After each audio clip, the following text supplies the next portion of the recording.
శ్రీ గణేశాయ నమః. శ్రీ సరస్వతీ దేవియే నమః. శ్రీ గురుభ్యో నమః. శ్రీ గురు చరిత్ర అధ్యాయం 39. సిద్ధయోగి ఇంకా ఇలా చెప్పారు. గంధర్వపురంలో సోమనాథుడనే సదాచార సంపన్నుడైన వృద్ధ బ్రాహ్మణుడు ఉండేవాడు. అతనిది ఆపస్తంభ శాఖ, సౌనక గోత్రం. అతని భార్య గంగాంబకు 60 ఏళ్లు నిండినా సంతతి కలగలేదు. ఆమె నిత్యము శ్రీగురుని దర్శించి వారి పాదాలను పూజించి ఆరతిచ్చి సాష్టాంగ నమస్కారం చేసి తిరిగి వస్తుండేది. ఇలా ఆమె కొన్ని సంవత్సరాలు తదేక దీక్షతో చేస్తుండేది. ఒకనాడు స్వామి నవ్వుతూ ఆ మహా ఇల్లాలతో, అమ్మా, ఇన్నాళ్లుగా మమ్మల్ని సేవిస్తున్నావు, నీ అభిష్టమేమిటో ఎన్నడూ చెప్పలేదే. ఇప్పటికైనా చెబితే గౌరీనాథుని కృప వలన నీ కోరిక నెరవేరుతుంది అన్నారు. ఆమె ఎంతో సంతోషించి దోసిలి యొగ్గి కన్నీరు కారుస్తూ ఇలా చెప్పుకున్నది. స్వామి, కొడుకులు లేని వారికి ఉత్తమగతులుండవు కదా. అందువలన గొడ్రాలుగా ఉండడమే మహాదోషమైంది. నేను మహాపాపిష్టినైన కారణంగానే నాకు బిడ్డలు కలగలేదని అందరూ నన్ను యావగించుకుంటున్నారు. దానికి తోడు మాతృత్వం లేకుంటే స్త్రీల జీవితాలకు సంతృప్తి కలగదు కదా. పితృదేవతలు కూడా తమ కులంలో ఒక మగబిడ్డ జన్మిస్తే తమకు తిలోదకాలు లభిస్తాయని ఎంతో ఆస్తో ఎదురుచూస్తుంటారు. బిడ్డలు లేని ఇల్లు ఇల్లే కాదు. అటువంటప్పుడు చంకన బిడ్డనెత్తుకునే అదృష్టానికి నేను నోచుకోలేదు. అలాగే నాకు 60 ఏళ్లు నిండిపోయాయి. మాకు మా పితృదేవతలకు తిలోదకాలు ఇచ్చేవారు లేకుంటే మాకు పున్నామ నరకం తప్పదేమో. స్వామి, అయిందేదో అయిపోయింది. మరుజన్మలోనైనా నాకు బిడ్డలు కలిగేలా అనుగ్రహించండి చాలు అని ఆయన పాదాలకు నమస్కరించింది. శ్రీగురుడు నవ్వుతూ, ఓసి పిచ్చి తల్లి, ఏమి కోరిక కోరావమ్మా? ఎప్పుడో రాబోయే జన్మ సంగతి ఇప్పుడెందుకు? అప్పుడు బిడ్డలు కలిగినా వాళ్ళు మేమిచ్చిన వరం వల్ల కలిగినట్లు నీకెలా తెలుస్తుంది? నీవు నిత్యము మమ్మల్ని ఇంత శ్రద్ధగా సేవించినందుకు మాకెంతో సంతోషమైంది. కనుక నీవు కోరినది ఈ జన్మలోనే లభించేలా వరమిస్తున్నాము. కొద్ది కాలంలోనే నీకు ఒక కూతురు ఒక కొడుకు కలుగుతారు అని ఆమెను దీవించారు. అప్పుడు గంగాంబ తన కొంగును ముడివేసుకుని స్వామికి నమస్కరించి, స్వామి, ఒక మనవి చేసుకుంటాను. నాపై కోపగించవద్దు. నేను బిడ్డల కోసం ఎన్నో తీర్థయాత్రలు చేశాను. పుణ్యతీర్థాలలో స్నానం చేశాను. రావి చెట్టుకు ప్రదక్షిణలు చేస్తే బిడ్డలు కలుగుతారని లోకులు చెప్పింది నమ్మి కనిపించిన రావి చెట్టు కల్లా ఇంతవరకు ప్రదక్షిణలు నమస్కారాలు చేసి అలసిపోయాను. అయినా నా వయసు అంతా చెల్లిపోయింది. ఇటువంటి నాకు మీ వరమెలా ఫలించగలదా అని ఆలోచనగా ఉన్నది. అలా అని త్రిమూర్తి స్వరూపులైన మీ వాక్కు ఎన్నటికీ వ్యర్థం కాదన్న ధైర్యం లేకపోలేదు. అట్టి విశ్వాసంతోనే ఇలా కొంగును ముడివేసుకున్నాను. ఇంతకు నాకు కలిగిన సందేహం ఇది. నేను వచ్చే జన్మలోనైనా బిడ్డలు కలగాలని కోరుకుంటుంటే మీరు ఇప్పుడే ప్రసాదిస్తామన్నారు. అయినప్పటికీ ఇన్నాళ్లుగా నేను కాలు నొప్పులు పెట్టేలాగా రావి చెట్లకు ప్రదక్షిణం చేసినందువల్ల కలిగిన ప్రయోజనమేమిటి అని విన్నవించింది. ఆమె ఆవేదన చూచి నవ్వి శ్రీగురుడు ఇలా చెప్పారు. అమ్మాయి, నీవు చేసిన అశ్వత్థ పూజ వలన నీకెంతో పుణ్యం లభించింది. ఇప్పుడు అవివేకంతో నీవు దాన్ని నిందించి ఆ పుణ్యం కాస్త పోగొట్టుకోకు. నా మాట విని ఇక నుండి ఈ సంగమంలో ఉన్న ఈ రావి చెట్టుకు మాకు కలిపి నిత్యము ప్రదక్షిణ పూజ చేస్తుండు. మేమెప్పుడు అశ్వత్థ వృక్షంలో ఉంటాం. అందువల్లనే పురాణాలన్నీ దానిని అశ్వత్థ నారాయణుడిని కీర్తించాయి. గంగాంబ, స్వామి, అట్టి విశ్వాసం నాలో నిలిచేందుకు అశ్వత్థ వృక్షం యొక్క ప్రాశస్త్యం వివరించండి. అప్పుడు తగిన శ్రద్ధాభక్తులతో దీనిని సేవించగలుగుతాను అన్నది. శ్రీగురుడు ఇలా చెప్పసాగారు. అశ్వత్థ వృక్షంలో సర్వదేవతలు ఉంటారు. దాని మహత్యం గురించి బ్రహ్మాండ పురాణంలో నారద మహర్షి చెప్పాడు. అశ్వత్థమే నారాయణ స్వరూపం. ఆ వృక్షం యొక్క మూలమే బ్రహ్మ, దాని మధ్య భాగమే విష్ణువు, దాని చివరి భాగమే శివుడు. కనుక దానిని పూజిస్తే త్రిమూర్తులను పూజించినట్లే. అలానే త్రిమూర్తులు దాని యొక్క దక్షిణ, పడమర, ఉత్తర దిక్కుల్లోని కొమ్మలు, తూర్పు దిక్కుకున్న కొమ్మలలో ఇంద్రాది దేవతలుంటారు. దాని వ్రేళ్లలో మహర్షులు, గోబ్రాహ్మణుడు, 4 వేదాలు ఉంటాయి. 7 సముద్రాలు, పుణ్యనదులు తూర్పు కొమ్మల్లో ఉంటాయి.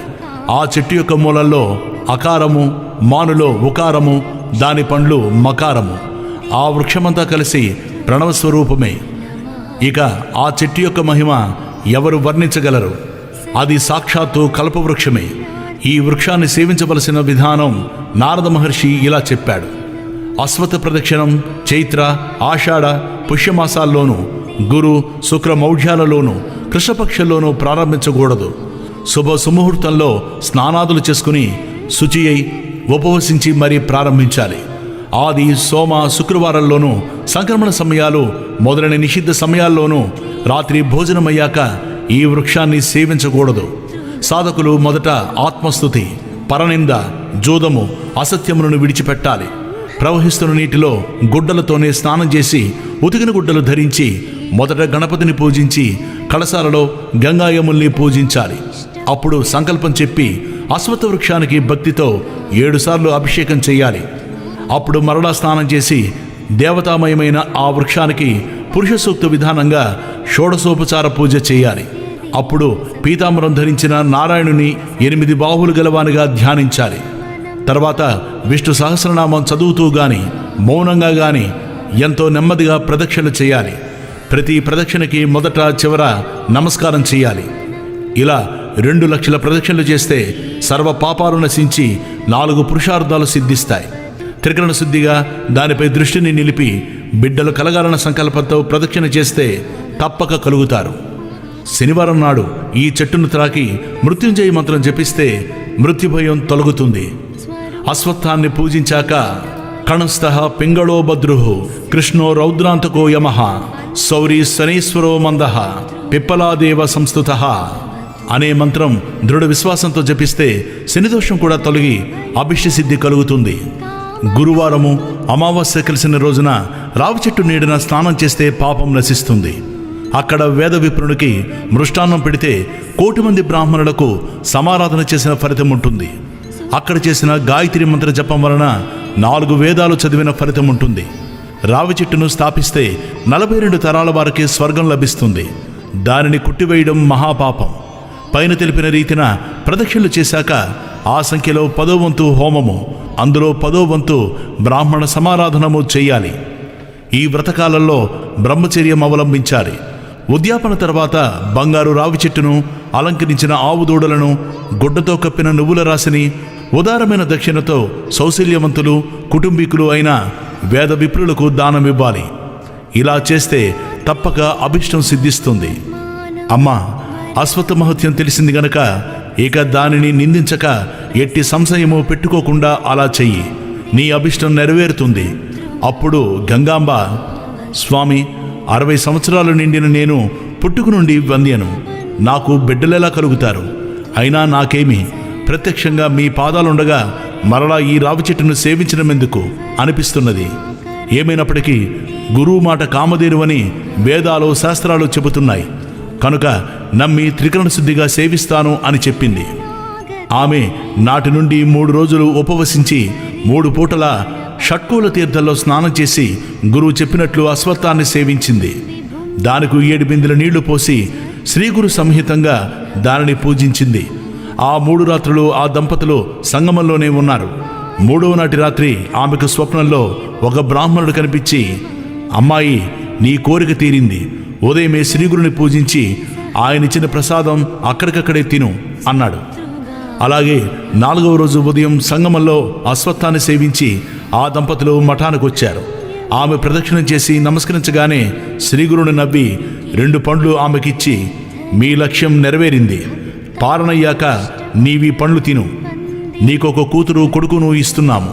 ఇంటికి వెళ్ళి పాలన భోజనం చేసి బ్రాహ్మణులకు దానమివ్వు అని చెప్పారు. ఆమె అలానే చేసింది. ఆ రోజు సూర్యాస్తమయ సమయానికి ముందే ఆమె రజస్వలయ్యింది. 4వ రోజున స్నానం తర్వాత ఆమె భర్తతో కూడా శ్రీగురుని వద్దకు వచ్చి గురుపూజ చేసింది. శ్రీగురుడు, నీకు పూర్ణాయుష్కులైన బిడ్డలు కలుగుతారు, నీకు ముక్తి లభిస్తుంది అన్నారు.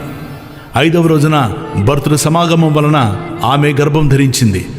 ఆమె భర్త ఎంతో సంతోషించి వంశవనము, 8వ నెలలో సీమంతము మొదలైన సంస్కారాలన్నీ ఘనంగా జరిపించాడు. ఆమె 7వ మాసంలో మళ్ళీ శ్రీగురుని దర్శించి ఆశీస్సులు పొందింది. అప్పుడు శ్రీగురుని ఆజ్ఞ మేరకు ఆ పండు ముత్తైదువ వాయనదానమిచ్చింది. నల్లని వెంట్రుక ఒక్కటైనా లేకుండా జుట్టు నెరసి పళ్ళన్నీ పట్టుతప్పిన తర్వాత కూడా ఆ వయసులో ఆమె గర్భవతి ఎలా అయిందని ఆశ్చర్యంతో అందరూ ముక్కును వేలేసుకున్నారు. శ్రీగురుని మహిమ ఎంతటిదో అందరికీ అర్థమైంది. ఆమెకు 9 మాసాలు నిండాక ఒక శుభముహూర్తంలో ఆమెకు ఆడపిల్ల పుట్టింది. దైవజ్ఞులు ఆమె శుభజాతకురాలని చెప్పారు. ఆ బిడ్డకు శ్రీగురుని పేరిట సరస్వతి అని పేరు పెట్టుకున్నారు. 11వ రోజున ఆ బాలింతరాలు నడుము కట్టు వేసుకుని బిడ్డనెత్తుకుని భర్తతో కలిసి శ్రీగురుని దర్శించింది. బిడ్డను ఆయన ముందుంచి, వంద్యమైన వృక్షం మీ కటాక్షంతో ఫలించింది.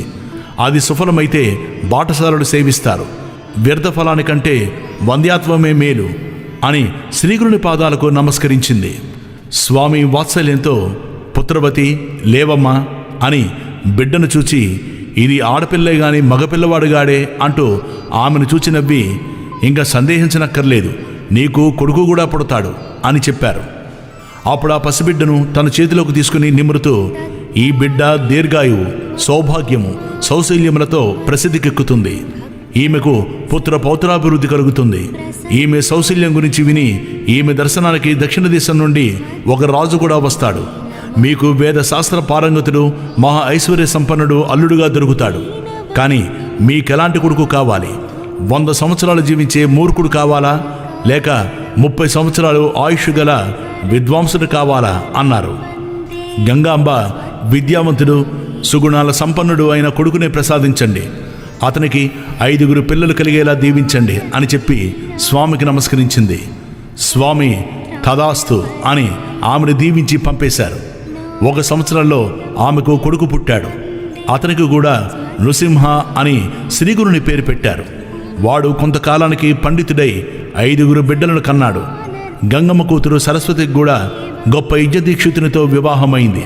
అతని చేత యజ్ఞాలు చేయించుకోవడానికి కాశీ నుంచి శ్రీమంతులు, పండితులు వచ్చి అతనిని తీసుకుని వెడుతుండేవారు. శ్రీగురు కృప ఎంతటిదో చూచావా? నామధారక, వారి అనుగ్రహంతో అసాధ్యమైనది కూడా సాధ్యమవుతుంది. వారిని దృఢ విశ్వాసంతో సేవించడమే మన కర్తవ్యం. శ్రీ దత్తాయ గురువే నమః, శ్రీ శ్రీపాద శ్రీవల్లభాయే నమః, శ్రీ నృసింహ సరస్వత్యై నమః. తస్మై శ్రీ గురవే నమః. ఓం శ్రీ గణేశాయ నమః, శ్రీ సరస్వతీదేవియే నమః, శ్రీ గురుభ్యో నమః. శ్రీ గురు చరిత్ర అధ్యాయం 40. సిద్ధయోగి శ్రీగురుని లీలలు ఇంకా ఇలా వివరించారు. గంధర్వపురానికి ఒకనాడు నరహరి శర్మయ్య అనే కుష్ఠరోగి వచ్చాడు. అతనిది యజుశాఖ, గార్గీయ గోత్రం. అతడు స్వామికి నమస్కరించి చేతులు కట్టుకొని ఇలా మనవి చేసుకున్నాడు. స్వామి, మీరు సాక్షాత్తు పరంజ్యోతి స్వరూపులని, భక్తులపై వాత్సల్యంతో ఇలా భూమి మీద అవతరించారని విని మిమ్మల్ని ఆశ్రయించడానికి వచ్చాను. నా జన్మ ఈ కాలి కింద మట్టి వలె వ్యర్థమైపోయింది. నాకు ఈ కుష్ఠవ్యాధి రావడం వలన ఎవరు నా ముఖం కూడా చూడకుండా నన్ను తిట్టుకుంటున్నారు. నేను వేదం అభ్యసించినప్పటికీ ఈ వ్యాధి వలన ఎవరూ నన్ను భోజనానికి కూడా పిలవడం లేదు. అందరికీ జుగుప్సు గొలుపుతూ ఇలా బతకడం కంటే చచ్చిపోవడమే మేలనిపిస్తున్నది. ఎన్నో జన్మలలో చేసిన పాపాలన్నీ పేరుకుని నన్ను ఇప్పుడిలా కట్టి కుదుపుతున్నాయి. ఈ బాధ భరించలేకున్నాను. ఈ తెల్ల కుష్ఠరోగం తొలగించుకోవడానికి ఎన్నో వ్రతాలు ఆచరించాను, ఎన్ని తీర్థాలు సేవించాను, దేవతలందరికీ మొక్కాను. కానీ దేని వలన నా వ్యాధి కించిత్తైనా తగ్గలేదు. చివరకు మీరే దిక్కని ఇక్కడికి వచ్చాను. నాపై మీకు కూడా దయ కలగకుంటే నా ప్రాణాలు ఇక్కడే వదలాలని నిర్ణయించుకున్నాను. నన్ను ఎలాగైనా ఉద్ధరించండి స్వామి అని ఏడుస్తూ సాష్టాంగ నమస్కారం చేశాడు. శ్రీగురుడు అతన్ని కరుణించి లెమ్మని చెప్పి, విప్రుడా, ఇది వరకు ఎన్నో పాపాలు చేశావు గనకనే నీకు ఈ కుష్ఠవ్యాధి వచ్చింది. అది తొలగించుకోవడానికి నీకొక ఉపాయం చెబుతాను. దాని వలన నీవు శుద్ధుడివై దివ్యమైన శరీరాన్ని పొందుతావు అన్నారు. ఇంతలో ఒక వ్యక్తి కొన్ని ఎండుకట్టి పొలలు తీసుకుని అటుగా పెడుతున్నాడు. అందులో ఒక మేడి చెట్టు కొమ్మలు కూడా ఉన్నాయి. ఆ చెట్టు ఆ ప్రాంతంలోనే 4 సంవత్సరాల క్రిందట ఎండి మాడైపోయింది. ఆ యతీశ్వరుడు వాటిలోని ఒక మేడికర్రను చూపి నరహరితో, నాయనా, నీకీ మేడికట్టి ఇప్పిస్తాము. నీవు దానిని తీసుకుని పోయి మా మాట యందు దృఢ విశ్వాసం ఉంచి మేము చెప్పినట్లు చెయ్యి. దానిని సంగమంలోని సంగమేశ్వరాలయం వద్ద భీమానది ఒడ్డున భూమిలో నాటు. నిత్యము స్నానం చేసి ఈ రావి చెట్టుకు ప్రదక్షిణం చేసి 2 చేతులలో 2 కుండల నిండుగా నీరు తెచ్చి 3 పూటలా ఈ ఎండుకట్టకు పోస్తుండు. అది ఎప్పుడు చిగురిస్తుందో అప్పుడే నీ పాపం పోయి నీ శరీరం స్వచ్ఛమవుతుంది. వెళ్ళు అని చెప్పారు. నరహరి ఆయన మాటపై సంపూర్ణమైన విశ్వాసం ఉంచి ఆ కట్టెను భక్తితో నెత్తిపై మోసుకుని పోయి ఆయన చెప్పినట్లే చేయసాగాడు. అతడు నిత్యము దీక్షగా దానికి నీరు పోయడం చూసిన వారంతా నవ్వి, ఓరి వెర్రి బ్రాహ్మణుడా, నీకేమైనా మతిపోయిందా? నీవు ఎన్ని రోజులు ఇలా నీళ్లు పోస్తే మాత్రం ఆ ఎండుకట్టె మళ్ళీ చిగురుస్తుందా? నిజంగా నీ మీద శ్రీగురుడికి దయ కలిగితే ఇదంతా ఎందుకు? అనుకున్నది వెంటనే జరిగిపోదా? నీకీ జన్మలో ఈ రోగం కుదిరే యోగ్యత లేదని సూచించడానికే శ్రీగురుడు నీకిలా చెప్పారు. అటువంటప్పుడు ఈ జబ్బుకు తోడు ఇంత ప్రయాస ఎందుకు అని నిరుత్సాహపరుస్తుండేవారు. ఇలా 1 వారం రోజులు గడిచిపోయాయి. అతడు మాత్రం తన విశ్వాసం కొంచెం కూడా విడవక, ఈ భూమి మీద మహాత్ములు పలికిన మాటలు ఎంతో అమోఘమైనవి. వారు వాత్సంకల్పులు గదా, గురుదేవుల వాక్కు అసత్యమెలా అవుతుంది? వారి కృప వలన చచ్చిన వారెందరో బ్రతకగా లేనిది ఈ ఎండుకట్టి చిగుర్చడంలో ఆశ్చర్యమేమున్నది అని చెప్పి తాను మాత్రం తన నియమం ప్రకారం చేస్తుండేవాడు. అందరూ అతని పనికి ఆశ్చర్యపోతుండేవారు. వారిలో కొందరు వెళ్ళి శ్రీగురునితో, స్వామి, మీరు ఆ రోజున ఆ కుష్ఠరోగికి ఎందుకలా చెప్పారో గాని ఆ వెర్రి బ్రాహ్మణుడు ఆ మాటలు పట్టుకుని ఈ వారం రోజుల నుండి నీరైనా త్రాగకుండా ఆ కట్టెను సేవిస్తున్నాడు. ఎవరేమి చెప్పినా వినడం లేదు. అతని పిచ్చి అతనికి ఆనందమైనట్లు ఉన్నది. ఈ వృధా ప్రయాస ఎందుకు అని చెప్పిన వారందరితో అతడు, గురువు చెప్పినట్లు చేయడమే నా పని, వారు అన్నమాట నిలబెట్టుకోవడం వారి పని అని చెప్పి ఉపవాసాలు చేస్తున్నాడు. అతనికి మీరైనా చెప్పండి, లేకుంటే అతడు అలాగే చేస్తుంటాడు అని చెప్పారు. శ్రీగురుడు, ఈ భూలోకంలో గురువాక్యం ఒక్కటే తరింప చేయగలదు. దానిని విశ్వసించగల వారికి కోరినన్ని సిద్ధిస్తాయి. దానిని విశ్వసించలేకుంటే వ్యర్థమే. ఎవరి భావం ఎలా ఉంటే వారికి ఫలితం కూడా అలానే ఉంటుంది. దానిని తెలిపే ఒక వృత్తాంతముంది, విను. దేవత, మంత్రము, వైద్యుడు, పుణ్యతీర్థము, గురువు, వీటి పట్ల ఎవరికి ఎలాంటి భావం ఉంటుందో వారి ప్రాప్తము కూడా అలానే ఉంటుంది. ఈ సంసార సాగరాన్ని దాటడానికి దృఢమైన భక్తితో, యుక్తితో గురువుని సేవించడమే అన్నిటికన్నా సులభమైన సాధనం. గురువు సాక్షాత్తు పరమేశ్వరుడన్న భావంతో సేవించగలిగే వారికి ఫలితం వెంటనే లభిస్తుంది. పూర్వం పాంచాల దేశాన్ని సింహకేతువు అనే రాజు పరిపాలిస్తుండేవాడు. అతని కొడుకు ధనుంజయుడు ధార్మికుడు. ఒకసారి ఆ రాజకుమారుడు వేటకని నిర్జనమైన ఒక మహారణ్యానికి వెళ్ళాడు. అతడు చాలాసేపు వేటాడి బాగా అలసిపోయాడు. అతనికి బాగా దాహం వేసింది. అప్పుడు ఒక బోయవాడు ఒక కొన వద్దకు అతన్ని తీసుకుపోయాడు. ధనుంజయుడు దాహం తీర్చుకుని ఆ పక్కనే ఉన్న ఒక దేవాలయానికి వెళ్ళి అక్కడ విశ్రాంతి తీసుకున్నాడు. ఆ దేవాలయంలో ఒక ప్రక్కన పడి ఉన్న ఒక శివలింగాన్ని ఆ బోయవాడు తీసుకుని దానిని తదేకంగా చూస్తూ ఎంతోసేపు ఉండిపోయాడు. రాజకుమారుడు అది చూసి, నీకు ఈ లింగం ఎందుకు అని అడిగాడు. బోయవాడు, అయ్యా, నాకు చాలా కాలంగా శివపూజ చేసుకోవాలని కోరుకున్నది. శివలింగం అన్నిటికంటే ప్రశస్తమైందన్న భావంతో తీసుకున్నాను అన్నాడు. ధనుంజయుడు సంతోషించి, ఇది అన్నిటికంటే ప్రశస్తమన్న మాట నిజమే, కనుక నీవు దీనిని భక్తితో పూజించుకో అన్నాడు. అప్పుడా బోయవాడు, అయ్యా, నేను అడవిలో పెరిగిన వాణ్ణి. దీనిని ఎలా పూజించాలో నాకు తెలియదు. దయతో దీనిని పూజించే విధానం చెప్పండి. మీరే నా గురుదేవులు అని నమస్కరించాడు. ఆ రాజకుమారుడు ఇలా చెప్పాడు, అయితే చెబుతాను విను. దీనిని తీసుకుని పోయి నీ ఇంట్లో ఒకచోట శుభ్రం చేసి స్థాపించు. దీని రూపంలో సాక్షాత్తు శివుడే నీ ఇంట్లో ఉంటాడు. కనుక నీవు నీ భార్యతో కలిసి శ్రద్ధగా నిత్యము పూజ చేయి. ప్రతి వాక్కుల వల్ల శక్తివంతమయ్యాయి గాని భక్తులు తమకే తాము చేసినప్పుడు గాలేదు. ఈ విషయాలన్నిటినీ 41, 42, 43 అధ్యాయాల్లో చూడవచ్చు. కథారంభం. నామధారకుడు. స్వామి, సర్వధర్మాలతో కూడిన శ్రీగురు చరిత్ర వింటుంటేనే నా హృదయంలో అజ్ఞానమనే చీకట్లు నశించి జ్ఞానమనే జ్యోతి వెలిగింది. ఇప్పుడు గురుస్మరణ పట్ల ఎంతో ప్రీతి కలుగుతున్నది. శ్రీగురుని ఎంతటి అవతారమూర్తి యొక్క సాన్నిధ్యం పొందిన మహాజ్ఞానులు, సిద్ధపురుషులు మీరు. నా పూర్వపుణ్యం వలన అట్టి మీ దర్శన భాగ్యం కలిగింది.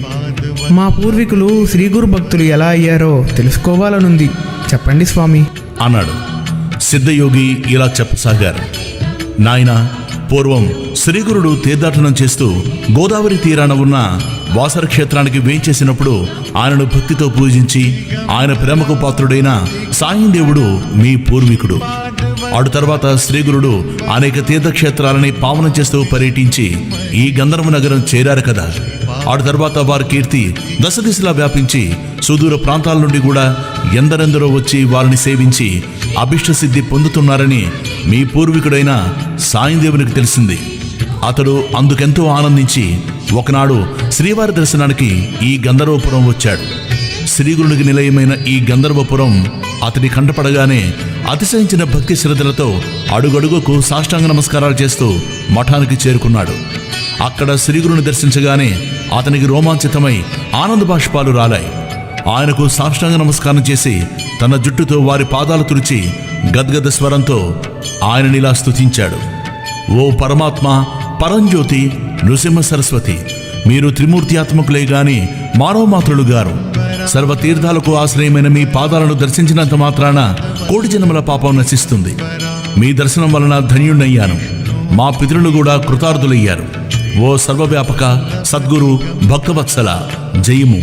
జీవుల పట్ల కరుణయనే జలంతో నిండిన కమండలం ధరించిన మీరు సాక్షాత్తు ఆ బ్రహ్మదేవుడే. మీరు అమృతతుల్యమైన ఆ నీరు చెల్లి చనిపోయిన వారిని మరలా బ్రతికిస్తున్నారు. స్వామి, దండమును ధరించిన మీకు సాక్షాత్తు దుష్టులను దండించి భక్తుల దైన్యాన్ని పారద్రోలి రక్షించే శ్రీ మహావిష్ణువు స్వరూపులే ఇప్పుడు ఇలా సన్యాసి వేషల్లో అవతరించారు. భస్మము, రుద్రాక్షలు ధరించిన మీరు భక్తుల పాపాలను భవరవుగాన్ని నశింపజేయగల సమర్థులు. సాక్షాత్తు శివస్వరూపులు. ఎవరి కృప వలన చచ్చినవాడు బతికాడో, గుడ్డుబర్రె పాలిచ్చిందో, మేడికట్టె వృక్షమైందో, హీనుడు ఉద్ధరించబడ్డాడో అట్టి మిమ్ములను ఎవరు ఎరుగగలరు అని ప్రార్థించాడు. శ్రీగురుడు సంతోషించి సాయందేవుడి తలపై చెయ్యి పెట్టి, నాయనా, నీవు మాకు పరమభక్తుడవు. నీ స్తోత్రం వలన మాకు సంతోషమైంది. నీ వంశస్థులందరూ మా భక్తులై చిరకాలం వర్ధిల్లుదురుగాక అని ఆశీర్వదించారు. తర్వాత శిష్యులందరితో ఆయన, మీరంతా సంగమంలో స్నానం చేసి అశ్వత్థామ వృక్షాన్ని సేవించి పంక్తి భోజనానికి రండి అని చెప్పి సాయందేవునితో, నీవు కూడా వారితో వెళ్ళిరా, ప్రసాదం తీసుకుందు అన్నారు. అందరూ సంగమానికి వెళ్ళి వచ్చాక అతడు శ్రీగురునికి పూజ చేసి భిక్ష ఇచ్చాడు. అప్పుడు స్వామి అతనిని తన పక్కనే కూర్చుండబెట్టుకుని భోజనం పెట్టించారు. తర్వాత అతనిని దగ్గరకు పిలిచి, నాయనా, నీవెక్కడుంటున్నావు? నీ భార్యాబిడ్డలు క్షేమమా? చాలా కాలానికి కనిపించావు అన్నారు. అతడు, స్వామి, మీరు సర్వజ్ఞులు, మీకు తెలియంది ఏమున్నది? మీ దయ వలన అందరము క్షేమమే. నా భార్యాబిడ్డలు ఉత్తర కంచిలో ఉన్నారు. నా కుటుంబ భారమంతా కొడుకులు చూసుకుంటున్నారు. కనుక నేను మీ పాదాల చెంత ఉండి సేవించుకోవాలని వచ్చాను. మీరు అనుగ్రహించాలి అని వేడుకున్నాడు. శ్రీగురుడు నవ్వి, నాయనా, మమ్మల్ని సేవించడం అంత సులభం కాదు. మేము ఒకచోట ఉండేవారము కాము. ఎక్కడ పెడితే అక్కడ ఉంటాం. ఒకప్పుడు ఊరిలో ఉంటే మరొకప్పుడు అడవిలో ఉంటాం. మాతో కలిసి ఉండడము, మా సేవ చేయడము కష్టం. కనుక బాగా ఆలోచించుకో అన్నారు. అప్పుడు సాయందేవుడు, స్వామి, మిమ్ము శరణ పొందిన నన్ను దూరం చేయవద్దు. మీరుండగా నాకు భయమేమిటి? గురు సన్నిధికి చేర్చే పాదాలే పాదాలు, గురు పూజ చేసే చేతులే చేతులు, గురుపాదాలంటే శిరస్సే శిరస్సు. సర్వ అభిమానాల్ని నివారించి పురుషార్థం ప్రసాదించగల గురుకృప ఉండగా నాకేమి భయము? నేను మీ చెంతనే ఉండి మీ పాదసేవ చేసుకుంటాను, అనుజ్ఞ ఇవ్వండి అని పట్టుబట్టాడు. అప్పుడు శ్రీగురుడు, నీ కింద దృఢభావం ఉంటే అలానే చెయ్యి అని అంగీకరించారు. అతడు స్వామి సన్నిధిలో 3 నెలలున్న తర్వాత ఒకనాటి సాయంత్రం శ్రీగురుడు శిష్యులెవ్వరిని రావద్దని చెప్పి సాయందేవుని ఒక్కడినే తీసుకుని సంగమానికి వెళ్లారు. ఇంతలో మరికొందరు శిష్యులొచ్చి సంగమ స్నానం చేశారు. సాయం సంధ్యోపాసన అయ్యాక శ్రీగురుడు అశ్వత్థ వృక్షం కింద కూర్చొని కొంతసేపు శిష్యులతో మాట్లాడారు. కొంతసేపటికి వారంతా గాణగాపురం వెళ్ళిపోయారు. శ్రీగురుడు సాయందేవుడు మాత్రమే అక్కడ ఉన్నారు. అప్పుడు అతనిని పరీక్షించదలిచి శ్రీగురుడు ఒక లీల చేశారు. అంతలోనే అకస్మాత్తుగా పెనుగాలి చెలరేగింది. ఆ గాలికి చెట్లు ఊగిపోయి విరిగి పడుతున్నాయి. ఆకాశమంతా కారు మేఘాలు అలముకొని భయంకరంగా ఉరుములు, కన్నులు, మిరిమిట్లు గొలిపే మెరుపులతో కుండపోతగా వర్షం ప్రారంభమైంది. సాయందేవుడు ఆ గాలికి ఎలాగో ఓర్చుకొని తన ఒంటిపైనున్న ఉత్తరీయం తీసి శ్రీగురునికి కప్పి ఆయనకు అడ్డంగా నిలుచున్నాడు. ఇలా గాలి వాన అర్ధరాత్రి 2వ జాము వరకు కొనసాగింది. గాలివాన కొంత నెమ్మదించగానే దుర్భరంగా చలిగాలి వేచసాగింది. అప్పుడు శ్రీగురుడు, నాయనా, మమ్మల్ని చలి బాధిస్తున్నది. గ్రామానికి వెళ్ళి మఠం నుంచి అగ్ని తీసుకునిరా అన్నారు. అతడు బయలుదేరుతుంటే అతనిని బాట కటు ఇటు చూడకుండా త్వరగా వెళ్ళి రమ్మని చెప్పారు. వెంటనే సాయందేవుడు బయలుదేరి గంధర్వపురం వైపు నడవసాగాడు. దారిలో ఎక్కడ అడుగుపెట్టినా మోకాల లోతున బురదలో కాళ్ళు కూరుకుపోతున్నాయి. ఆ పైన నీరు రొమ్ము లోతున ప్రవహిస్తోంది. కన్ను పొడుచుకున్నా కనిపించినంతగా కారు చీకట్లు అన్ని దిక్కులా కమ్ముకున్నాయి. వేగంగా వీస్తున్న గాలి అతనిని ఒక పక్క నెట్టివేస్తోంది. ఎలాగో అతడు శ్రీగురుని స్మరిస్తూ చీకట్లో తడుముకుంటూ మెరుపుల వెలుగుల్లో దారి చూసుకుంటూ బాట కనిపించినంత దూరం పరిగెత్తుతున్నాడు. చివరకు ఎలాగో అతడు మఠం చేరి అక్కడ సేవకుల్ని నిద్రలేపి వారి వద్ద నుండి కుండలో నిప్పులు తీసుకుని తిరిగి బయలుదేరాడు. శ్రీగురుడు తనను ప్రక్కలకు చూడకుండా ఎందుకు సాగిపోమ్మన్నారో తెలుసుకోవాలన్న కుతూహలం తీవ్రమై నెమ్మదిగా కుడిపక్కకు చూచాడు. అటు ప్రక్కన 5 పడగలు గల భయంకరమైన త్రాచుపాము కనిపించింది. అతడు కొంచెం ప్రక్కకు తప్పుకొని భయంతో వేగంగా నడుస్తూ నెమ్మదిగా ఎడమ ప్రక్కకు చూచాడు. అటుపక్కన కూడా మరో భయంకరమైన పాము అతని వెంటనే వస్తోంది. అతడు భయంతో మతిపోయి బాటలోని ఎత్తుపల్లాలు కూడా పట్టించుకోకుండా పరిగెత్తసాగాడు. అతడు ఎటుపోతే అటు అంత వేగంగానూ పాములు తరుముకొస్తున్నాయి. అతడికి గుండెదడ పుట్టి దిక్కుతోచక పొదల మధ్యకు పోయాడు. ఎటు పోవాలో తెలియక భయంతో తన పాముల బారి నుంచి రక్షించమని మనస్సులోనే శ్రీగురుని ప్రార్థించుకోసాగాడు. వెంటనే అతనికి కొంచెం భయం తగ్గి ఒక చక్కని బాట చిక్కింది. దాని వెంట పోగా కొద్దిసేపట్లోనే సంగమం మధ్యనున్న రావి చెట్టు అతనికి కనిపించింది. ఆ ప్రాంతమంతా వేల కొద్ది దీపాలతో వెలిగిపోతున్నట్లు కనిపించింది. అక్కడ నుండి వేదఘోష అతనికి చక్కగా వినిపిస్తోంది. అతడు అటువైపుగా వెళ్లి శ్రీగురుని సమీపించేసరికి అక్కడ ఆయన ఒక్కరే ఉన్నారు. అతడికి ఆ భయం వలన వర్షం ఆగిందని కూడా తెలియలేదు.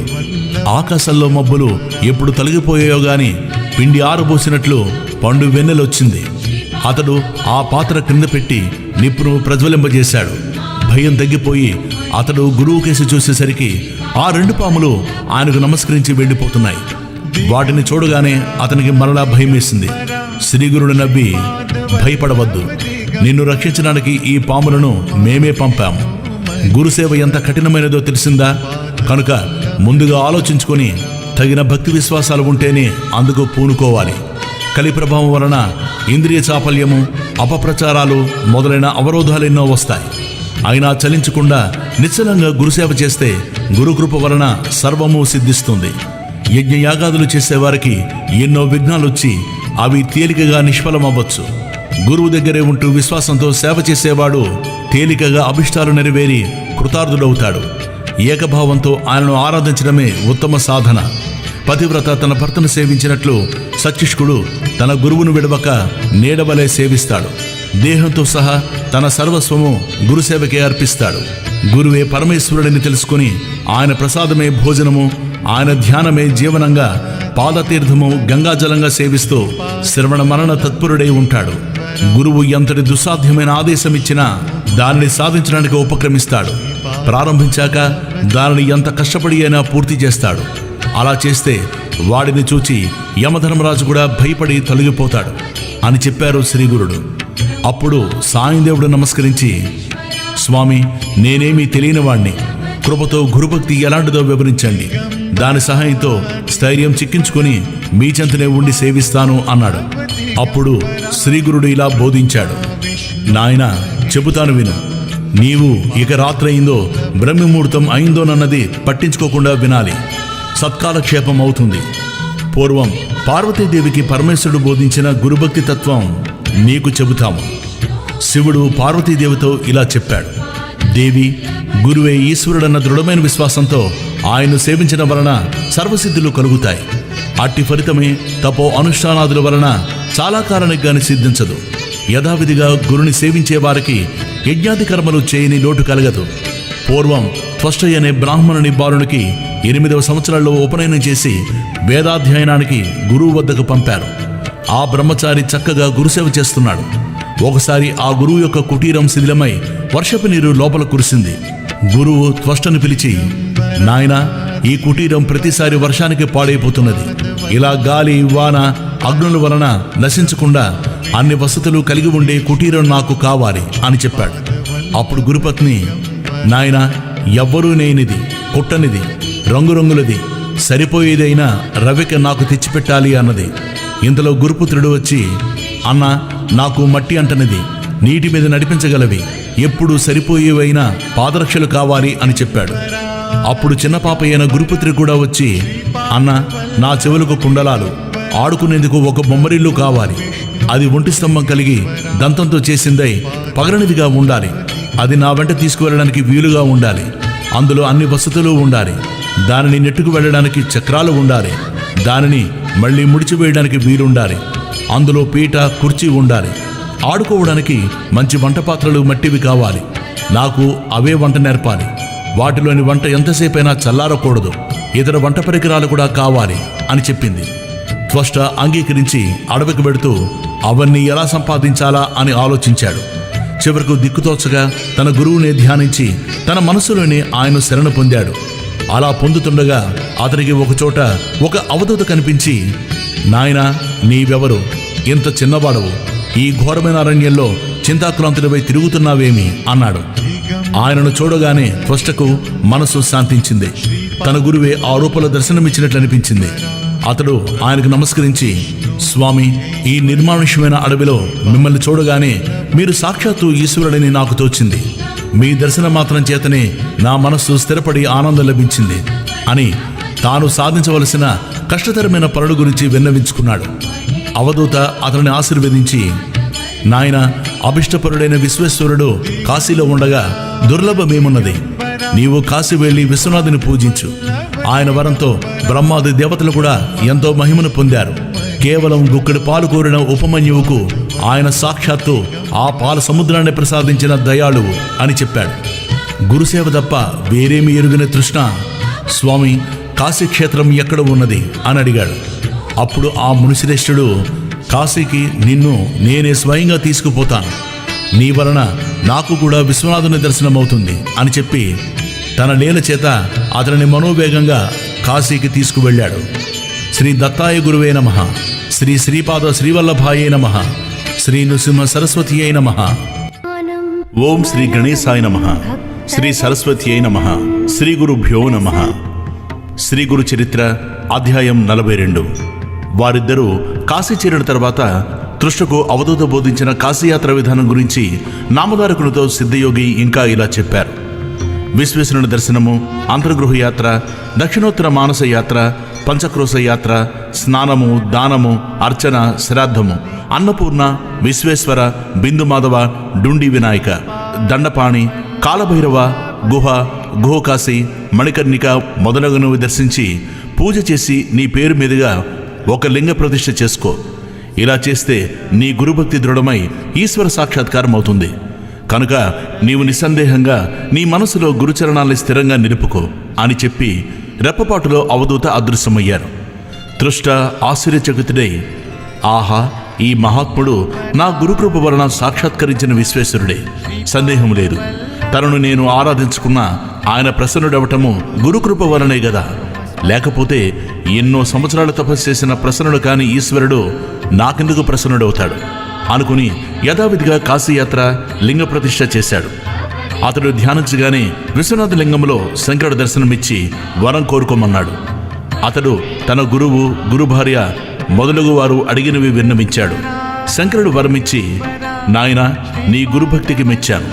నీవు విశ్వకర్మ అనే సృష్టికర్తవవుతావు అని ఆశీర్వదించి అదృశ్యమయ్యాడు. తృష్ట సంతోషించి తన గురువు, గురుపత్ని, పిల్లలు కోరినవన్నీ సృష్టించి సమర్పించుకున్నాడు.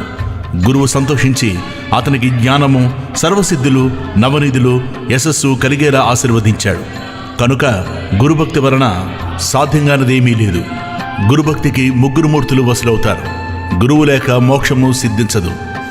శ్రీగురుడు గురుసేవా ప్రాశస్త్యం చెప్పడమయ్యేసరికి సూర్యోదయమైంది. సాయిదేవుడు శ్రీగురికి నమస్కరించి ఆనంద పారవస్యంతో, ఓ కృపామూర్తి, నాకిప్పుడు ఒక అపూర్వమైన దర్శనమైంది. మీరీ కథలో భాగంగా కాశీయాత్ర వివరిస్తుంటే నేను మీతో కలిసి కాశీక్షేత్రం దర్శించినట్లు అనుభవమైంది. అది నిద్రావస్థ లేక స్వప్నమో తెలియటం లేదు. జగద్గురు మీ నిజతత్వము తెలియని మూఢులకు విశ్వేశ్వరుడైన మీరు మానవులుగా కనిపిస్తున్నారు. మీరు ఎక్కడ ఉంటే అదే కాశీ అంటుంటే అతని శరీరమంతా రోమాంచితమై కంఠం గద్గదమైంది. అతనిలా శ్రీగురుని స్తుతించాడు. మొదట అద్వైలుగా ఉండి సంకల్ప మాత్రాన ఈ బ్రహ్మాండ రూపం ధరించి మరలా దానిని పాలించడానికి అవతరించిన ఓ నృసింహ సరస్వతి, మీ పాదపద్మములకు వందనములు. కలి ప్రభావం వలన ధర్మం నశించి యజ్ఞయాగాదులు కరువైనప్పుడు దేవతల ప్రార్థన అనుసరించి భూమిపై అవతరించి ధర్మాన్ని పునరుద్ధరిస్తూ లోకానికి జ్ఞానజ్యోతిని అనుగ్రహిస్తున్న ఓ నృసింహ సరస్వతి, మీ పాదపద్మములకు నమస్కారములు. సంసార సాగరంలో మునిగి ఉన్న భక్తులను తరింపజేయడానికి అవతరించి చతుర్దాశ్రమం స్వీకరించి లోకోద్ధరణ చేస్తున్న ఓ నృసింహ సరస్వతి, మీ పాదపద్మములకు నమస్కారములు. స్వామి, మీ చరిత్ర చిత్రమైంది. మీ కీర్తి భూమండలమంతా వ్యాపించింది. మూగవానికి మాట్లాడే శక్తిని అనుగ్రహించారు.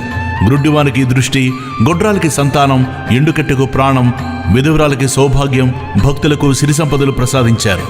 ఓ నృసింహ సరస్వతి, మీ పాదపద్మములకు నమస్కారములు. పాపాన్ని, దారిద్ర్యాన్ని పోగొట్టి జగత్తుకు జ్ఞానజ్యోతి ప్రసాదిస్తూ కామధేనువు మరియు కల్పవృక్షాల వలె భక్తులు కోరినన్ని నెరవేరుస్తూ ముముక్షువులకు ముక్తిని కూడా మీరు అనుగ్రహిస్తున్నారు. వేదాలకు కూడా అతీతమైన స్వరూపం గల ఓ నృసింహ సరస్వతి, మీ పాదపద్మములకు నమస్కారములు. ఓ గురుమూర్తి, మీ పాదపద్మములను నిత్యము స్మరించే సర్వతీర్థక్షేత్రాలను సేవించిన ఫలితము, వాటిని దర్శించిన వారికి వేలాది అశ్వమేధాది యాగాలు చేసిన ఫలితము ప్రసాదిస్తున్న ఓ నృసింహ సరస్వతి, మీ పాదపద్మములకు నమస్కారములు. వేదాలకు కూడా మీ నామ మహత్యం అంతుపట్టనిది. సకల భువనాధిపతులైన మీ పాదద్వయాన్ని నా హృదయ కమలంలో నిలుపుకొని మనసారా మరలా మరలా నమస్కరిస్తున్నాను. ఓ నృసింహ సరస్వతి, మీ పాదపద్మములకు నమస్కారములు. శ్రీ సద్గురు, నన్ను రక్షించు. వేదాలకు కూడా అంతుపట్టని మీ పరిశుద్ధమైన చరిత్రను నేనేమి వర్ణించగలను? మీరు ఓంకార స్వరూపులు. పంచభూతాలు, సూర్యచంద్రులు, జీవాత్మ అనే 8 రూపాలలో మీరీ విశ్వరూపం ధరించారు. ఓ నృసింహ సరస్వతి, మీ పాదపద్మములకు నమస్కారములు. ఈ కలియుగంలో భక్తులను ఉద్ధరించడానికి దండ కమండలధారి అయిన యతీశ్వరుని రూపంలో అవతరించి భీమ అమరజా సంగమంలో శ్రీ నృసింహ సరస్వతి అను పేరు నివసించిన శ్రీగురు, మీ పాదపద్మములకు నమస్కారములు. ఈ ప్రపంచంలోని భక్తులందరినీ తరింపజేయడానికి, యోగులకు దీక్షను అనుగ్రహించడానికి గాణగాపుర క్షేత్రంలో వెలిసి 4 పురుషార్థాలు ప్రసాదిస్తున్న ఓ నృసింహ సరస్వతి, మిమ్మల్ని స్తుతించడం వలన నాలోని దోషాలన్నింటినీ జయించి మీ పాదపద్మములకు నమస్కరిస్తున్నాను. శ్రీగురు స్తోత్రమైన ఈ అష్టకాన్ని నిత్యము పఠించిన వారికి బలము, సంపద, సద్బుద్ధి, వర్చస్సు, పుత్ర పౌత్రాభివృద్ధి, ఆయురారోగ్యాలతో కూడిన ఐహిక సౌఖ్యానికి తోడు అటు తర్వాత ముక్తి కూడా లభించగలదు. శ్రీగురుడు సంతోషించి, నాయనా, నీకు కాశీ దర్శనమైంది కదా, ఇందువలన నీ వంశంలో 21 తరాల వారికి కాశీయాత్ర ఫలం సిద్ధించింది. నీవు మా దగ్గరుండి మా పాదసేవ చేసుకో. కానీ అలా చెయ్యాలంటే ఆ మ్లేచ్ఛరాజు సేవలో ఉండకూడదు. కనుక నీ భార్య బిడ్డలను తీసుకొచ్చి గంధర్వ నగరాల్లో ఉండు అని చెప్పి అతనిని వెంటబెట్టుకుని గ్రామంలోని తమ మఠానికి తిరిగి వచ్చారు. సాయందేవుడు ఆ ప్రకారమే స్వగ్రామానికి వెళ్లి భార్య బిడ్డలను తీసుకుని ఒక భాద్రపద శుద్ధ చతుర్దశి నాటికి గంధర్వపురం చేరాడు. అతడు శ్రీగురుని దర్శించి, త్రిమూర్తి, మాలకాకి మానస సరోవరంలో మునిగి రాజహంస అయినట్లు మీ దర్శన మాత్రం చేతనే మా పాపాలన్నీ నశించిపోతాయి. గంగాజలము పాపాన్ని, చంద్రుడు తాపాన్ని, కల్పవృక్షము దైన్యాన్ని పోగొట్టగలదు. కాని పాప, తాప, దైన్యాలను మూడింటిని మీ దర్శనమే పోగొట్టగలదు. మీ కృప సర్వ పురుషార్థాలను వెంటనే ప్రసాదించగలదన్న శృతి వాక్యము నాకిప్పుడు అనుభవమైంది అని మైమరిచి గంతులేస్తూ తన మాతృభాష అయిన కన్నడంలో ఇలా స్తుతించాడు. భూమిపై భక్తుల పాలిట భాగ్యనిధి అయి అవతరించిన శ్రీ నృసింహ సరస్వతిని చూడగలిగాను. భక్తితో ధ్యానించే వారికి సుఖమిచ్చే జగత్పతి అయిన మీ చరణ కమలాలు దర్శించగలిగాను. సంసారంలో తపిస్తున్న భక్తులకు అభిష్టాలిచ్చి యోగులకు యోగసిద్ధిని అనుగ్రహించే శ్రీ నరసింహ సరస్వతి దర్శన భాగ్యం నేడు కలిగింది. మహావాక్యాలుగా చెప్పబడిన పరతత్వమే సగుణమై సత్పురుషులను ఉద్ధరించడానికి దండ కమండలాలు ధరించి యతి సార్వభౌముడిగా అవతరించిన ఓ నరసింహ సరస్వతి, నేడు నాకు మీ దర్శనమైంది. భక్తపారుడు, దయా సముద్రుడు అయిన మీ పాదస్పర్శ వలన ఈ గంధర్వపురం భూకైలాసమైంది. అట్టి మీ పాద దర్శనం నేడు నాకు లభించింది. యతులు అనే నక్షత్రాల మధ్య చంద్రుని వలె ప్రకాశిస్తున్న మీ దర్శనం నేడు కలిగింది. మీ యతి రూపంలో భక్తజనుల మహాభాగ్యమే సాకారమై వెలిసింది. వేదాంత తత్వానికి ఆదర్శమైన చరిత్రను చూపే మీ పాదాలను నేడు దర్శించగలిగాను. భక్తులను రక్షించడంలో జాగు చేయని దయాఘన నీకు జయము. ఆనంద సముద్రుడు గంధ పరిమళాలతో శోభిల్లే యోగిజన వల్లభుడు అయిన శ్రీకృష్ణుణ్ణి నీ రూపంలో దర్శిస్తున్నాను. ప్రకృతి పురుషుల అభేదాన్ని నరసింహ సరస్వతి అను పేర సార్థకముచ్చిన జగద్గురువు రూపంలో సంచరిస్తున్న మహావిష్ణువును నేడు దర్శించుకున్నాను అని స్తుతించాడు. శ్రీగురుడు ఎంతో సంతోషించి అతని భార్య బిడ్డలను తమ సన్నిధిలో కూర్చోబెట్టుకుని వాత్సల్యంతో వారి క్షేమ సమాచారాలు విచారించారు.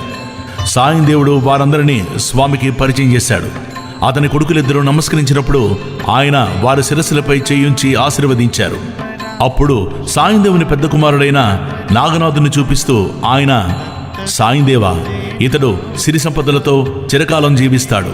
వీడే మా నిజమైన భక్తుడు, మాకు ప్రీతిపాత్రుడు. వీడి కీర్తి ఎంతగానో విస్తరిస్తుంది. ఇతడు వంశోద్ధారకుడవుతాడు. సౌభాగ్యవతి అయిన నీ భార్య పతివ్రత. మీకింకా 4 కొడుకులు కలుగుతారు. మ్లేచ్చుని సేవించడం వలన ఈ పుణ్యం నశిస్తుంది గనక నీవది విడిచిపెట్టి మా వద్దనే ఉండు అని అతని భార్య పిల్లల్ని కూడా అందుకు ఒప్పించారు. తర్వాత సాయందేవునితో, స్వామి, మొదట వీరిని తీసుకుని సంగమానికి వెళ్ళి స్నానం చేసి అశ్వత్థాన్ని పూజించుకునిరా అని చెప్పారు. ఆనాడు అనంత పద్మనాభ చతుర్దశి కనుక నది ఒడ్డున ఎందరెందరో అనంతవ్రతం చేసుకుని శ్రీగురుని దర్శించుకోవాలని గంధర్వ నగరానికి వస్తున్నారు. శ్రీగురుడు సాయందేవుని కూడా అనంతవ్రతం చేసుకోమని చెప్పారు. అతడు, మీరే నాకు అనంతుడు, మీ పాదసేవియే నాకు అనంతవ్రతము, నాకింక వేరే వ్రతం ఎందుకు అన్నాడు. అప్పుడు స్వామి, నాయన, నీవు మా మాట విని వ్రతం చేసుకో. పూర్వము కౌండిన్యుడు అనే ఋషి ఈ వ్రతం చేసుకుని అభిష్టాలన్నీ పొందాడు. నీవు కూడా కౌండిన్యస గోత్రికుడివే గనక ఈ వ్రతం ఆచరించు అన్నారు. అప్పుడు సాయందేవుడు, స్వామి, అలా అయితే ఆ వ్రత విధానమేమో మా గోత్ర ఋషి దాని వలన ఎలా కృతార్థుడయ్యారో వివరించండి అని కోరాడు. అప్పుడు శ్రీగురుడు ఇలా వివరించారు. శ్రీ దత్తాయ గురువే నమః, శ్రీ శ్రీపాద శ్రీవల్లభాయే నమః, శ్రీ నృసింహ సరస్వత్యై నమః.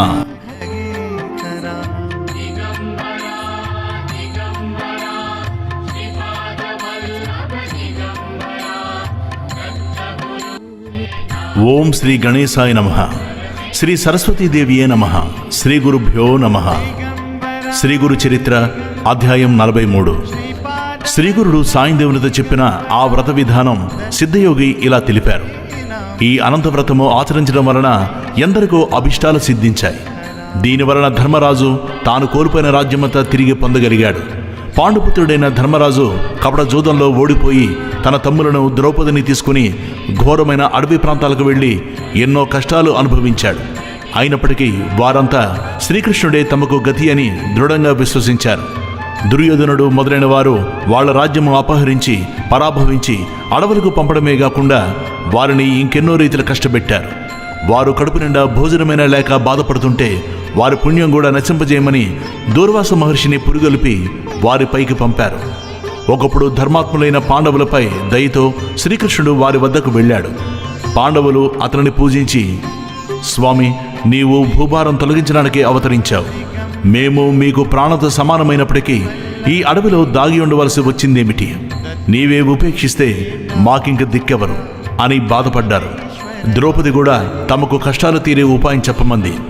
శ్రీకృష్ణుడు వారిని కరుణించి ఇలా చెప్పాడు. నేనే అనంతుడను, సర్వవ్యాప్తిని. త్రిమూర్తులు, చతుర్దశ భువనాలు ఆకాశం వలె అనంతుడినైన నాయందే ఉన్నాయి. అట్టి సర్వాంతర్యామిగా అనంతుడిగా నన్ను గుర్తించి నిష్ఠగా వ్రతం చేసుకుంటే మీ అభిష్టాలన్నీ నెరవేరుతాయి, మీ కష్టాలు తీరుతాయి.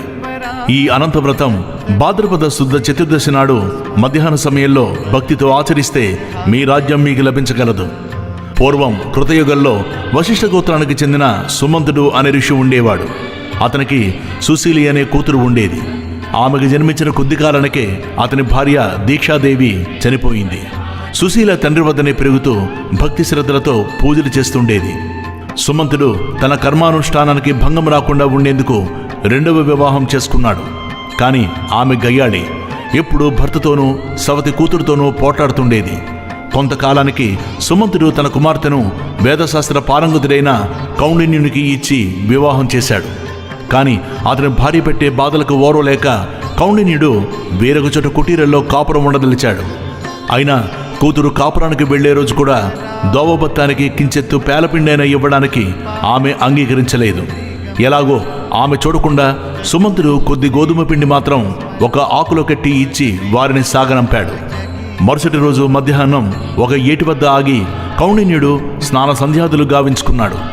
అక్కడ కొందరు స్త్రీలు ఎర్రని చీరలు కట్టుకొని కలశాలు పెట్టి పూజిస్తుంటే సుశీలాదేవి విచారించగా తాము అనంతవ్రతం చేస్తున్నట్లు చెప్పారు. ఆమె కోరిక మీదట ఒక ముత్తైదువ ఆ వ్రత విధానం ఇలా చెప్పింది. ప్రతి భాద్రపద శుక్ల చతుర్దశి నాడు 14 ముడులు వేసిన ఎర్రని తోరము సిద్ధం చేసుకుని ప్రవహించే నీటిలో స్నానం చేసి ఎర్రని చీరను కట్టుకొని ఆకులతో ఒక కలశం స్థాపించాలి. ఒక క్రొత్త వస్త్రం మీద గంధంతో అష్టదళ పద్మము గీచి దానిపైన దర్భలతో చేసిన సర్పాకృతి నుంచి శేషసాయి అయిన చతుర్భుజుని ద్వాదశాక్షరి మంత్రంతో గాని పురుష సూక్త విధానంతో గాని యథాశక్తి పూజించాలి. తరువాత ఆ తోరము కుడి చేతి కట్టుకొని పాత తోరం విసర్జించాలి. తరువాత గోధుమ పిండి వంట నివేదించి దక్షిణతో సహా ఒక వేద విప్రునికి దానమియ్యాలి. తర్వాత యథాశక్తి బ్రాహ్మణులకు భోజనం పెట్టాలి. ఇలా 14 సంవత్సరాలు చేశాక 14 కుండలు దానమిస్తే అన్ని పురుషార్థాలు సిద్ధిస్తాయి. ఇలా చెప్పి ఆ ముత్తైదువ సుశీలాదేవి చేతి కూడా అనంతవ్రతం చేయించింది. తరువాత ఆమె తన భర్తతో కలిసి బయలుదేరింది. ఆ వ్రతమహిమ అన్నట్లు దారిలో ఒక పట్టణంలోని పౌరులు ఆ దంపతులకు ఎదురొచ్చి వారినక్కడే ఉండమని ప్రార్థించారు. అక్కడ కొంతకాలం కౌండిన్యుడు శ్రీమంతుడే సుఖంగా నివసించాడు. ఒకరోజున కౌండిన్యుడు తన భార్య చేతికున్న తోరము చూచి, ఇదేమిటి, నన్ను వశం చేసుకోవడానికి ఈ ఎర్రని తోరం ధరించావా ఏమి అని అడిగాడు. అది అనంత తోరమని, దాని మహిమ వల్లనే తమకు సిరి సంపదలు వచ్చాయని ఆమె చెప్పిన నమ్మక అతడు దానిని తినిచి నిప్పులో పడేశాడు. కొద్ది కాలంలో వారింటి దొంగలు పడి సర్వము దోచుకుపోయారు. అప్పుడు కౌండిన్యుడు తన తప్పిదము గుర్తించి ఎలాగైనా అనంతుని దర్శించి ఆయన్ను శరణు పొందినదే భోజనమైన చేయనని శపథం చేసి అనంత అనంత అని కేకలు వేస్తూ ఒక అడవిలో వెతకసాగాడు. దారిలో ఒకచోట పూత కాయలు కాయని ఒక పెద్ద మామిడి చెట్టు చూచాడు. అదేమి చిత్రమో గాని దాని మీద ఒక్క పక్షైనా వాలలేదు. కౌండిన్యుడు అనంతుడు ఎక్కడ అని అడగ్గా ఆ చెట్టు నాకే ఆయన దర్శనం లభించలేదు అని చెప్పి, నీకు కనిపిస్తే నా దుస్థితి గురించి ఆయనకు వివరించు అని చెప్పింది. ఆ ముని వేరొక చోట ఒక గడ్డి పరకైనా కొరకని ఆవును దూడను చూచి వాటిని అడిగాడు. అవి కూడా అలానే చెప్పాయి. మరొక చోట అటువంటి ఆంబోతే కనిపించి అలానే చెప్పింది. ఇంకొంత దూరం వెళ్ళాక కౌండిన్యునికి 2 కొలనులు కనిపించాయి. ఒక దానిలోని నీరు మరొక దానిలోకి ప్రవహిస్తున్నది. వాటి దగ్గర ఎక్కడ ఒక్క కొంగైనా వాలడం లేదు. అవి కూడా అనంతుని గురించి అతనికి అలానే చెప్పాయి. తర్వాత ఒక గాడిద, ఒక ఏనుగు కనిపించి అనంతుడు తమకెక్కడా కనిపించలేదన్నాయి. చివరకు అలసిపోయిన కౌండిన్యుడు ఒకచోట కూలబడ్డాడు. అప్పుడు ఒక ముసలావిడ అతనిని చేయి పట్టి లేవదీసి అనంతుని చూపిస్తాను రమ్మని ఒక అందమైన పట్టణంలోని రాజభవనంలో సింహాసనంపై కూర్చున్న ఒక సుందర విగ్రహాన్ని చూపించింది. కౌండిన్యుడు అతడే అనంతుడని తలచి అతనిని స్తుతించి నమస్కరించాడు. అప్పుడు కౌండిన్యుడు తాను అడవిలో చూచిన వింతలన్నిటినీ ఆయనకు చెప్పాడు. అనంతుడు ఇలా చెప్పాడు, పూర్వము ఒక విప్రుడు విద్వాంసుడై కూడా ఎవరికి విద్య నేర్పకుండా తన కాలమంతా శాస్త్రవాదాలతోనే గడిపాడు. అందుకతడు మరుజన్మలో ఆ వ్యర్థమైన మామిడి చెట్టే అడవి పాలయ్యాడు. చవిటి నెలను దానమిచ్చిన వాడు మరుజన్మలో మేతమైన పశువయ్యాడు. శ్రీమంతులై కూడా కొంచెమైనా దానము చేయనివాడు నీవు చూచిన ఆబోతుగా జన్మించాడు. ఒకరికొకరు దానమిచ్చి పుచ్చుకున్న అక్క చెల్లెళ్ళే నీవు చూచిన ఆ 2 చెరువులు. క్రోధము వహించిన వాడు గాడిదగాను, మదించి విచ్చలబిడిగా ప్రవర్తించిన వాడు ఏనుగ్గాను జన్మించారు. నీవు పశ్చాత్తాపంతో పరిశుద్ధుడవయ్యావు గనకే ఆ వృద్ధుడి రూపంలో నేను నీకు దర్శనమిచ్చాను. అవన్నీ పశ్చాత్తాపంతో తమ దుస్థితి నీతో చెప్పుకొని నాకు తెలపమని నిన్ను కోరినాయి గనకనే వాటన్నిటికీ ముక్తి కలిగింది. నీవు పునర్వసు నక్షత్రమై శాశ్వతంగా ఆకాశంలో నిలుస్తావు అని అనంతుడు ఆశీర్వదించి పంపాడు. అప్పటి నుంచి సుశీలాదేవి, కౌండిన్యుడు సుఖంగా జీవించి తర్వాత వైకుంఠానికి వెళ్లారు. శ్రీకృష్ణుడు చెప్పిన ఈ కథ విని పాండవులు అనంతవ్రతం ఆచరించి అనంతుని కృప వలన యుద్ధంలో శత్రువులను ఓడించి మరలా రాజ్యం సంపాదించగలిగారు. నమ్మి ఈ వ్రతమాచరించి సత్వరితము పొందని వారే లేరు. కనుక సాయిందేవా, నీవు కూడా నీ గోత్ర ఋషి అయిన కౌండిన్యుని వలె ఆ వ్రతమాచరించు. ముందు ముందు నాగనాథుడు అతని సంతతి వారు నిష్ఠతో ఈ వ్రతమాచరించి శ్రీగురుని పూజించి అచ్చటి బ్రాహ్మణులకు, సన్యాసులకు సంతర్పణ చేశారు. తర్వాత అతడు తన భార్య బిడ్డలను ఇంటి వద్ద దించి వచ్చి తన జీవిత శేషమంతా గురుసేవలోనే గడిపి తరించాడు. అందువలనే నీకీనాడు కల్పవృక్షం వంటి శ్రీ గురు చరిత్ర లభించింది. అతడి వంశంలో జన్మించినందుకు నీవెంతో ధన్యుడవు. ఓం శ్రీ దత్తాయ గురువే నమః. శ్రీ శ్రీపాద శ్రీవల్లభాయే నమః. శ్రీ నృసింహ సరస్వత్యై నమః. చేతసః తాప ప్రశమనం